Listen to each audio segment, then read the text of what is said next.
तभी दिखाते हैं कि वहां पर एलियंस का एक जोड़ा भी होता है जिनके साथ उनका बच्चा भी होता है और वो इलेक्ट्रॉनिक्स के एक बहुत बड़े ढेर में कुछ ढूंढ रहे होते हैं। तभी एलियंस की पत्नी एलियन को एक सर्किट देती है। एलियन बोलता है कि ये हमारी टेक्नोलॉजी नहीं है, हमारी टेक्नोलॉजी फ्लूइड से बनी है।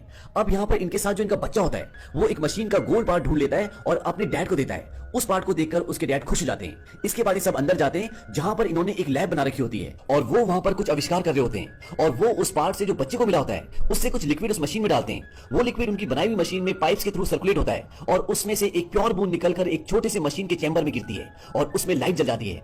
अब इनमें से जो मेन एलियन होता है वो बोलता है मुझे 20 साल लग गए इसे बनाने में। उसकी वाइफ बोलती है क्या हम अब तैयार हैं? तभी वहां पर एमएनयू की टीम पहुंच जाती है। एलियन बोलता है कि तुम इस लिक्विड को छुपा कर रखना, किसी को पता नहीं चलना चाहिए। दरअसल उसने अपने एलियन शिप के लिए एक तरह का फ्यूल बना लिया होता है जिससे वो अपने घर वापस जा सकते हैं। अब जिसने लिक्विड बनाया होता है वो एलियन बाहर उन लोगों से बात करता है लेकिन बात झगड़े में बदल जाती है और वहीं उसे शूट कर देते हैं। पर वो मरने से पहले एक खास और बहुत बड़ा आविष्कार कर चुका होता है। अब उसकी वाइफ और उसका बच्चा वहां से बाहर निकल जाते हैं पर उस लिक्विड की बोतल को जिसका उसने आविष्कार किया होता है उसे वहीं छुपा देते हैं। तभी वेकस उनके घर में जाता है और वो चेकिंग करने लगता है और वो उनके घर की दीवारों को ठोक कर देखता है और उसे खोखली जगह मिलती है। और जब वो उस जगह के दरवाजे को खोलता है और अंदर जाता है तो वो देखता है कि वहां पर एक लैब होती है जिसे देखकर वो हैरान हो जाता है और वो वहां पर और भी चीजें ढूंढने की कोशिश करता है। और इसी बीच उसके हाथ वो लिक्विड की बोतल लग जाती है जो हाल ही में एलियंस ने बनाई होती है और वेकस जब उसे उठाता है तो वो कुछ घुमा देता है जिससे कुछ लिक्विड स्प्रे की तरह उसके मुंह के ऊपर गिर जाता है। उसे खांसी होने लगती है। इसके बाद जब वो ऑफिस जाता है तो उसकी एक उंगली का नाखून निकल जाता है। ये देखकर वो घबरा जाता है और वॉशरूम में जाता है और वहां पर उसका एक और नाखून निकल जाता है। उसे कुछ समझ में नहीं आता कि हो क्या रहा है।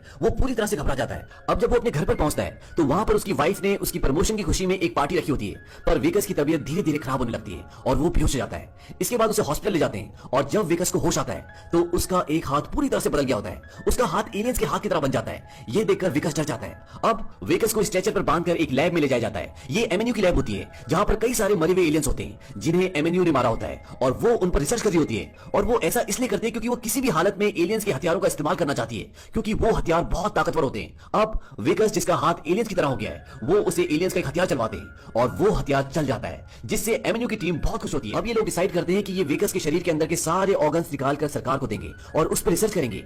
वेकस ये सारी चीजें अपनी आंखों से देख रहा होता है, कानों से सुन रहा होता है क्योंकि वो पूरे होश में होता है। और जैसे डॉक्टर उसका दिल निकालने के लिए उसके सीने को काटने वाला होता है वेकस डॉक्टर पर हमला करता है और अपनी जान बचाकर वहां से भाग जाता है। अब ये बात पूरे शहर में फैल जाती है कि एक आधा इंसान और आधा एलियन जीव हॉस्पिटल से भाग गया है। वेकस अपने आप को बचाने की बहुत कोशिश करता है, कई जगह जाता है लेकिन हर जगह लोग उसे पहचान लेते हैं और वो परेशान होकर डिस्ट्रिक्ट 9 में पहुंच जाता है जहां पर कुछ घर सरकार ने बंद कर दिए होते हैं जिनमें पहले एलियंस रहते थे और वो वहां पर जाकर छुप जाता है। वहां से वो अपनी वाइफ को फोन करता है और उसे बताता है कि ये सब उसके साथ कैसे हुआ और क्यों हुआ उसे कुछ नहीं पता। तब उसकी वाइफ उसे कहती है कि वो उससे बात नहीं करना चाहती और ना ही वो कभी उससे मिलना चाहती है क्योंकि उसे लगता है कि वेकस ने किसी एलियन के साथ शारीरिक संबंध बनाए हैं इसीलिए उसके साथ ये हो रहा है। और ये बात उसकी वाइफ को उसकी वाइफ के पिता ने बताई होती है जो कि वेकस का सीनियर भी होता है।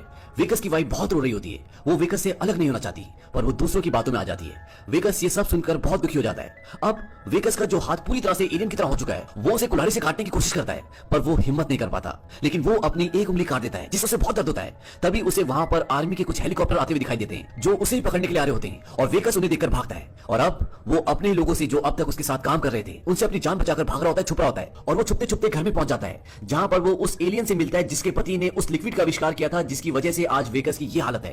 वो वेकस को देखकर पहचान लेती है। तभी वेकस कहता है कि मुझे छुपा लो नहीं तो जो बाहर लोग हैं मुझे मार डालेंगे। वो उसे वहां से जाने के लिए कहती है पर तब तक वेकस वहां पर बेहोश हो जाता है और वो उसे घर में जमीन के नीचे एक जगह होती है वहां छुपा देती है। और जब उसकी आंख खुलती है तो वो एलियन उसके सामने होती है। वो उसे बोलती है कि वो स्प्रे की बोतल कहां है जो तुमने ली थी क्योंकि उसे पता होता है कि वो स्प्रे की बोतल इसी के पास है। वो एलियन उसे बताती है कि मुझे पता है कि तुम्हें क्या हुआ है और मैं तुम्हें ठीक कर सकती हूँ पर इसकी मेडिसिन हमारे स्पेसशिप में जो कि मदरशिप ऊपर आसमान में है वहां पर जाना होगा। और जिस जगह पर अभी हम सब हैं ये एक तरह का फ्लाइंग ऑब्जेक्ट है जिससे हम ऊपर स्पेसशिप पर जा सकते हैं पर इसे चलाने के लिए वो स्प्रे की बोतल चाहिए। वेकस बोलता है कि वो स्प्रे की बोतल मेरे पास नहीं है, हम उसे दोबारा बना लेते हैं।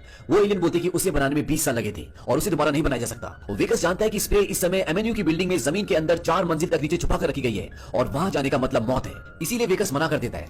पर वो एलियन बोलती है कि तुम्हारे पास ज्यादा वक्त नहीं है और वेकस मान जाता है कि हम उस स्प्रे की बोतल को वहां से लेकर आएंगे लेकिन वहां पर बिना हथियारों के जाना मौत है और इनके पास कोई भी हथियार नहीं होते क्योंकि इनके सारे हथियार गवर्नमेंट ने सरकार ने जब्त कर लिए होते हैं। लेकिन अभी भी इनके पास एक ऑप्शन होता है जो पास में इनकी बस्ती होती है वहां के लोगों के पास एलियंस के हथियार होते हैं और वेकस वहां पर जाता है और वो उनसे हथियार की डिमांड करता है, लेकिन वो वेकस को पहचान लेते हैं कि ये वही इंसान है जो आधा एलियन है। अब यहाँ पर जो उनका बॉस होता है वो वेकस का एलियन वाला हाथ काटने का ऑर्डर देता है, लेकिन तभी उसके हाथ में एलियन वाला हथियार आ जाता है और वो उसे चला देता है और उनके कई लोगों को मार देता है। ये देखकर वहां पर सब हैरान रह जाते हैं और वेकस वहां से उनके हथियार लेकर निकल जाता है, पर जाने से पहले उन गुंडों का सरदार बोलता है कि मैं तुम्हें ढूंढ लूंगा। अब वेकस और एलियन एमएनयू की बिल्डिंग में पहुंच जाते हैं और वहां पर धमाका करते हुए दोनों नीचे की तरफ बढ़ते हैं। सारे लोग हैरान हो जाते हैं और यहाँ भागने लगते हैं, क्योंकि उनके पास जो हथियार होते हैं वो बहुत ही खतरनाक और बहुत ही ताकतवर होते हैं और इसका सामना वो लोग नहीं कर सकते। अब वेकस एलियन को नीचे लैब में लेकर जाता है जहां खुद वेकस को रखा गया था और वो दोनों वहां पर स्प्रे ढूंढने लगते हैं जिसके लिए यहाँ तक आए हैं और वेकस को स्प्रे मिल जाता है और वो दोनों स्प्रे लेकर वहां से निकल जाते हैं। पर अब भी इन दोनों को पकड़ने के लिए एमएनयू की पूरी फौज इनका पीछा कर रही होती है। इसके बाद वेकस और एलियन दोनों वापस उसी घर में पहुंच जाते हैं जहां उन्होंने जमीन के नीचे फ्लाइंग ऑब्जेक्ट बनाया हुआ होता है। अब वेकस बोलता है कि जब हम ऊपर मदरशिप पे पहुंच जाएंगे तो मेरा हाथ ठीक होने में कितना वक्त लगेगा? एलियन बोलता है 3 साल। इस बात से वेकस परेशान हो जाता है क्योंकि 3 साल एक बहुत लंबा वक्त होता है। एलियन बोलता है कि मैं तुम्हारा हाथ ठीक कर दूंगा, पर पहले मुझे अपने लोगों को बचाना होगा। वेकस बोलता है कि हमारा सौदा था कि तुम तब घर जाओगे जब मेरा हाथ ठीक होगा। एलियन बोलता है कि मैं अपने लोगों को साइंस का एक्सपेरिमेंट नहीं बनने दूंगा, क्योंकि जिस लैब से ये लोग ये स्प्रे का सिलेंडर लेकर आए होते हैं वहां पर इस एलियन ने अपने साथियों के कटे हुए शरीर को देखा होता है जिस पर एमएनयू के लोग रिसर्च कर रहे होते हैं और इसके उस साथी की भी बॉडी वहां पर होती है जिसके साथ मिलकर इसने ये स्प्रे बनाया होता है। एलियन बोलता है कि मुझे जल्दी अपने घर वापस आना होगा। वेकस बोलता है कि और मेरा क्या होगा, मैं तुम्हारा इंतजार करूंगा। एलियन बोलता है कि मैं वादा करता हूं कि मैं वापस आऊंगा, पर वेकस इस बात से परेशान हो जाता है और वो एक लकड़ी का टुकड़ा उठाता है और उससे एक जोरदार प्रहार एलियन पर करता है जिससे एलियन बेहोश हो जाता है। इसके बाद वेकस स्प्रे की बोतल उठाता है और नीचे बेसमेंट में चला जाता है जहां पर फ्लाइंग ऑब्जेक्ट होता है। वहां पर एलियन का बच्चा भी होता है और उसे भी इस पूरे प्रोजेक्ट की पूरी नॉलेज होती है। अब वहीं ऊपर एमएनयू के लोग पहुंच जाते हैं और वो एलियन अब तक होश में आ चुका होता है और वो उससे तहखाने का दरवाजा खोलने के लिए बोलते हैं, पर वो नहीं खोलता।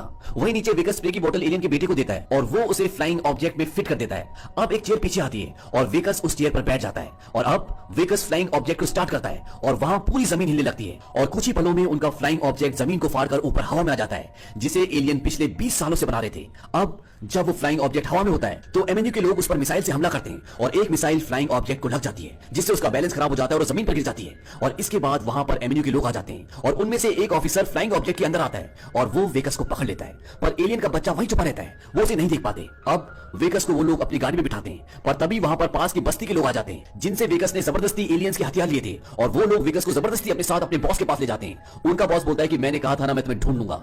अब ये लोग वेकस का हाथ काटना चाहते हैं। उनका बॉस बोलता है कि मैं सिर्फ तेरा हाथ काट कर खाना चाहता हूं और तेरे जैसा बनना चाहता हूं ताकि मैं भी एलियंस के हथियार चला सकूं और सब पर राज कर सकूं। वहीं बाहर एमएनयू के लोगों के बीच में और यहाँ के लोकल लोगों के बीच में आपस में गोलाबारी होना शुरू हो जाती है क्योंकि ये दोनों ही वेकस को हासिल करना चाहते हैं। अब अंदर वो लोग वेकस का हाथ काटने वाले होते हैं कि तभी वहीं पर एक एलियन का रोबोट भी होता है जो इन लोगों ने एलियन से जबरदस्ती छीना होता है और इस रोबोट को एलियन का बच्चा जो कि अभी भी फ्लाइंग ऑब्जेक्ट में होता है जिससे ये ऊपर मदरशिप तक जाने की कोशिश कर रहे होते हैं वहां से एक्टिवेट कर देता है और जो लोग वेकस का हाथ काटने की कोशिश कर रहे होते हैं रोबोट उन सब पर एक ही बार में निशाना लगाकर उन सबको मार देता है और इसके साथ साथ एलियन का बच्चा नीचे से ही अपने बड़े मदरशिप को भी स्टार्ट कर देता है और वो घूमना शुरू हो जाता है। ये देखकर सारे लोग और सारे एलियंस हैरान हो जाते हैं। अब एमएनयू के पास जो एलियन होता है वो उसे पूछते हैं कि ये सब क्या हो रहा है, तुम्हारा प्लान क्या है, पर वो उन्हें कुछ भी नहीं बताता और एमएनयू के लोग उसे मारने लगते हैं। तभी अंदर जहां वेकस होता है वहां रोबोट का एक कवर खुलता है और वेकस उसके अंदर बैठ जाता है और वो घर का दरवाजा तोड़कर बाहर निकलता है।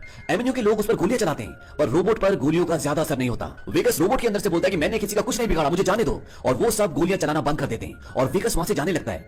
एमएनयू की आर्मी का जो ऑफिसर होता है वो एयरफोर्स को ऑर्डर देता है कि इसका पीछा करो और मौका मिलते इसे खत्म कर दो।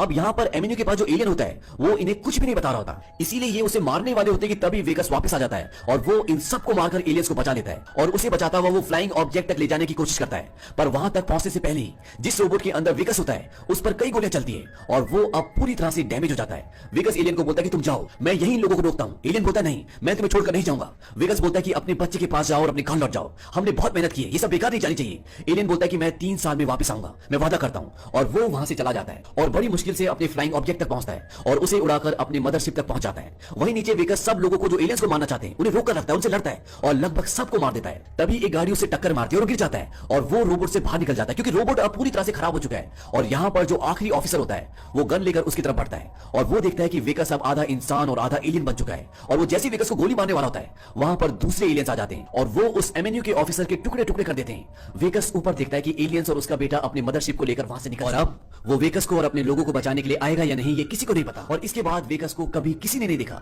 कुछ लोग कहते हैं कि वेकस मर चुका है और कोई कहता है कि वो वो एवेन्यू के कब्जे में है और ऐसी कई सारी अफवाहें होती हैं। पर एक दिन वेगस के घर के बाहर हाथ से बनाया हुआ एक मेटल का फूल किसी ने रख दिया होता है जो उसकी वाइफ को मिलता है और उसकी वाइफ को लगता है कि ये वेगस ने बनाया है क्योंकि वो ऐसी हाथ से बनाई हुई बहुत सारी चीजें उसे गिफ्ट करता था। अब उसकी वाइफ को पता होता है कि वेगस पर सारे इल्जाम झूठे थे और वो वेगस को बहुत मिस करती है और अंत में दिखाते हैं कि वेगस आज भी जिंदा है और वो पूरी तरह से एक एलियन बन चुका है और सरकार एवेन्यू पर मुकदमा चलाती है क्योंकि वो गैर कानूनी तरीकों से जेनेटिक रिसर्च कर रही होती है और धरती पर बचे हुए 25 लाख एलियंस को डिस्ट्रिक्ट 9 से वो नई जगह डिस्ट्रिक्ट 10 भेज देती है और इसी के साथ ये कहानी यहीं खत्म।